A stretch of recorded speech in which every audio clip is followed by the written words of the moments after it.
Welcome back to the Be a Man podcast, where we encourage men to be better men. I'm happy you are joining me today.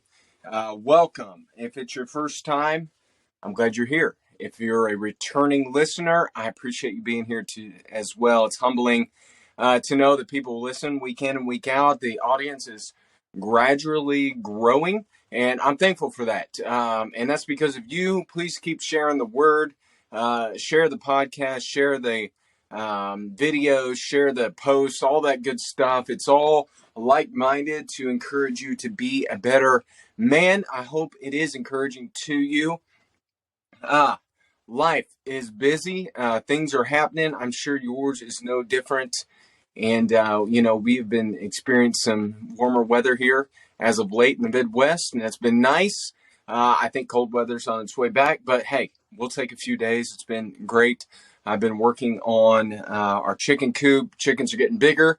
I am trying to get that and expand it. We were given an older coop that parts of it are starting to rot out, and it's not quite big enough. And so I am repurposing some of the wood and redesigning it just a little to be more user-friendly for our general area. And that's been, one of those projects that I've been hoping for warmer weather, and it's here.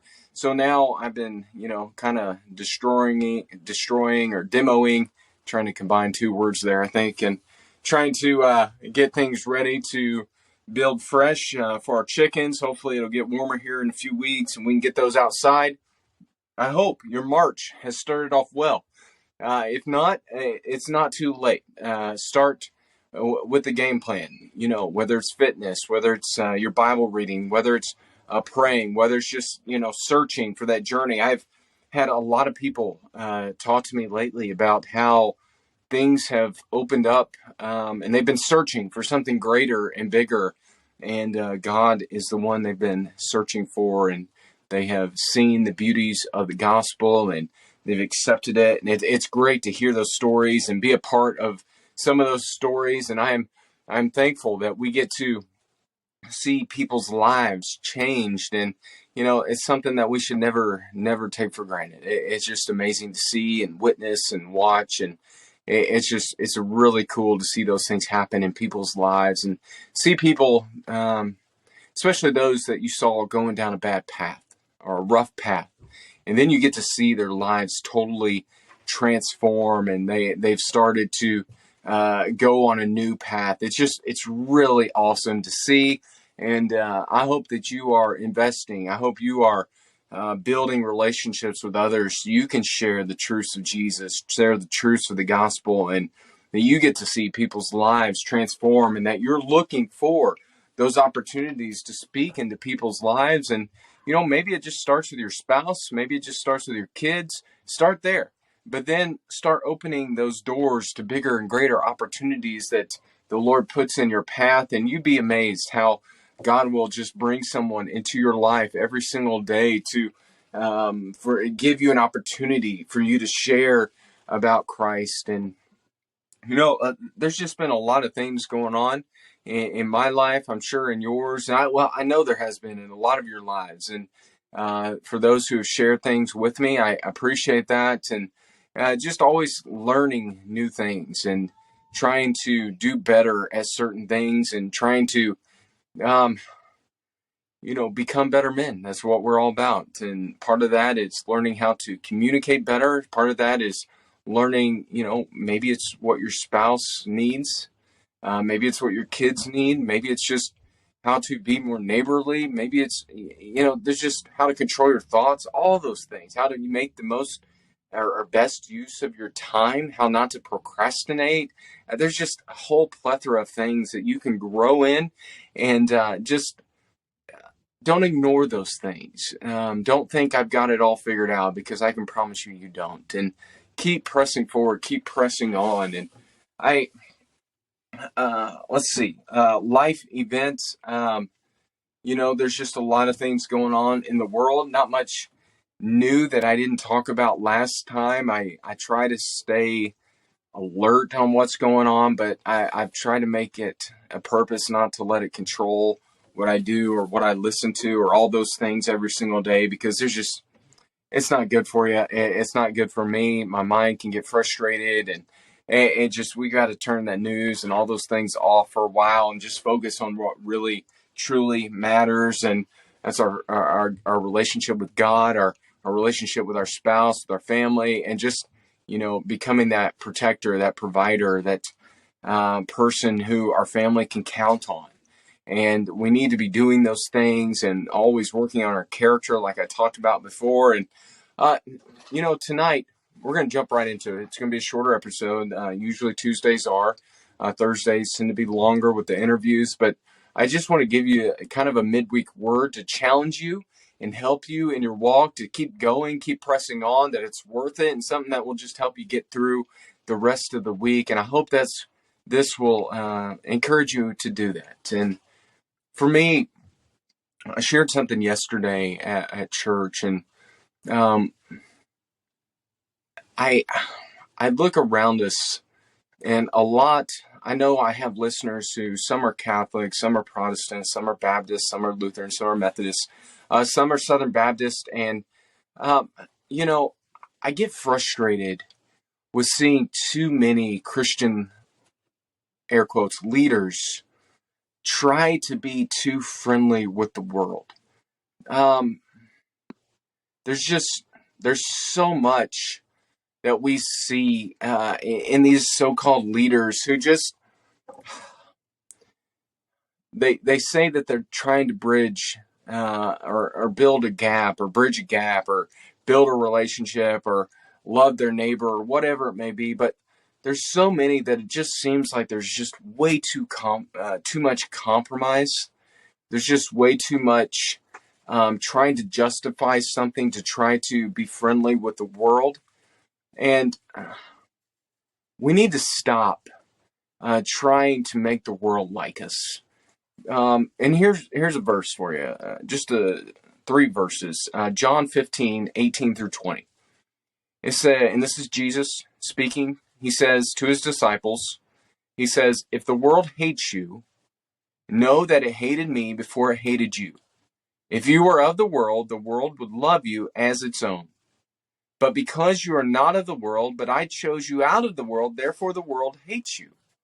Remember the word that I said to you, a servant is not greater than his master. If they persecuted me, they will also persecute you. If they kept my word, they would also keep yours." And here's the point Jesus is getting at, is what I said before. Stop thinking the world is going to like you if you're a Christian. There's going to be something fundamentally different about what you believe and what they believe.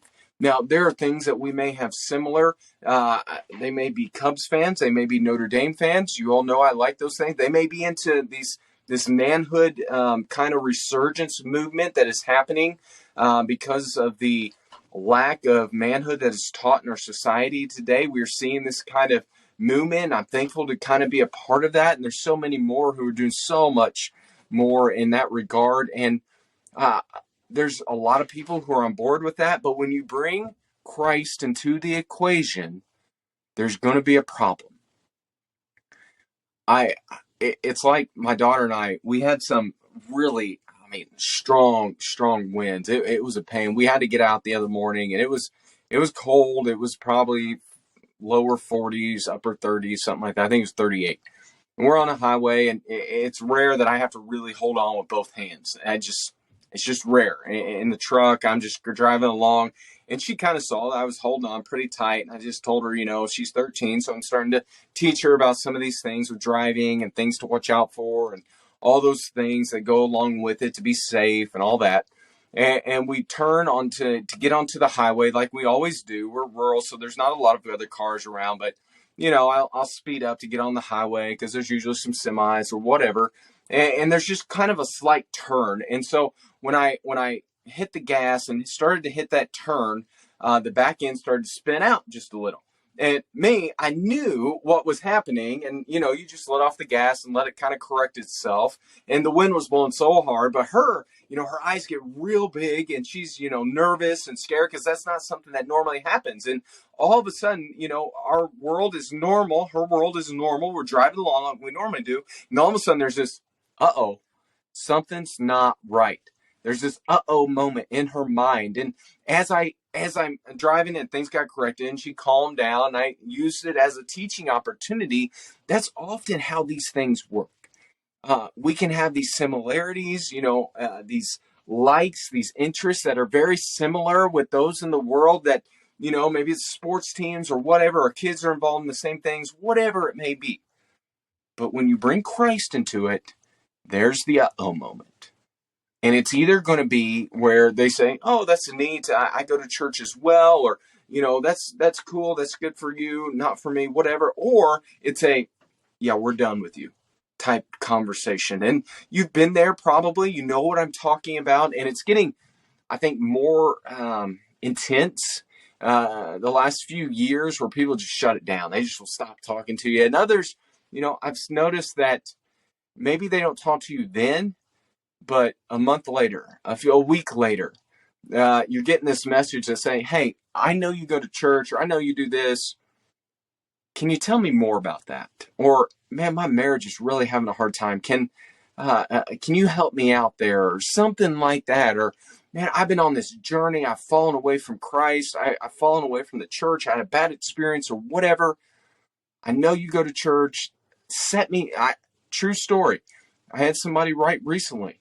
I want to get back into it. Where would you suggest I start reading in the Bible? And I told her or him, John, and, start there and just we'll build off that. Let me know how it's going. I'd love to walk through it with you, but that's a good spot to start to learn about who Jesus is and what he desires for your life, and just theology packed, John. And oftentimes these things, they will lead to bigger things. But the point is, stop trying to make the world like you, because they're not. Jesus said they didn't like me. They crucified him.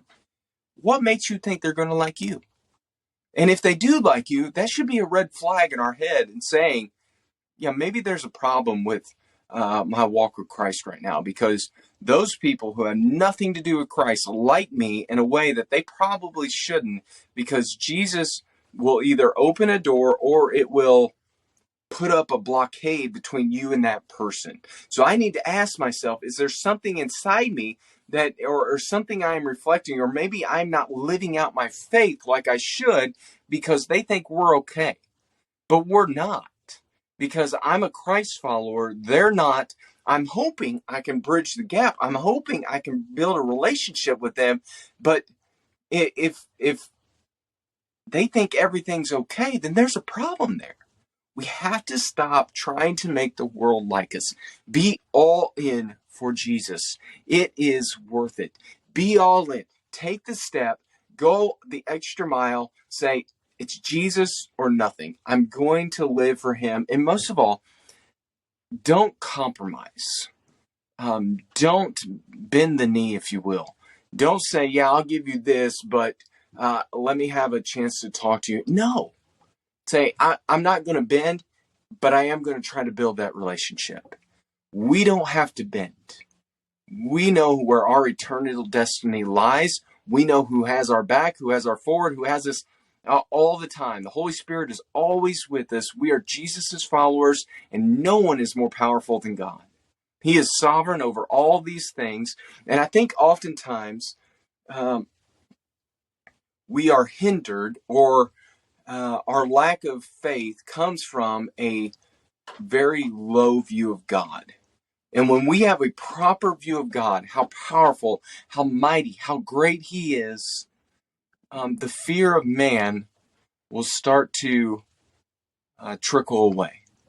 It will start to go down. It will start to fade. And we will be more bold. We will be willing to take that step. And oftentimes it just takes one step. Take that first step. Trust him. Walk by faith and ask God to give you the strength, the ability, the courage to persevere and to keep going and to hold the line. That's where we can, as men, lead the way in our families, in our spouses, in our churches, all those things. We must lead the way as men. So I encourage you today, as you're listening to this, look for an opportunity today to lead the way, to be bold, to stand up for your beliefs, for your faith, and look to bridge the gap. Look to build a relationship with somebody else so that you might point them to Jesus. Now, if you like this episode or you like what we're doing here, please share it with a friend. I would appreciate that. There's probably a lot of people that need to hear this. I need to hear this. Please share it. And go subscribe to the channels, to the podcast, all those things. Like it, subscribe, comment, all those good things. I love reading the comments. So if you have any questions, shoot me a DM. I probably Instagram's best. Twitter I read too. Go over there and check me out. Send me a message. All those things. If you have any questions, post them on there as well. I appreciate it. I appreciate you. Hold fast. Stand firm. Your God is bigger. He is greater. We stand on the pages of God's word. We stand on the pages of many martyrs who went before us to shed blood so that we might have this word in front of us daily. So be encouraged. Hold fast to the faith. God has you. He will not let you go. He has you. And most of all, He will help you become a better man this week.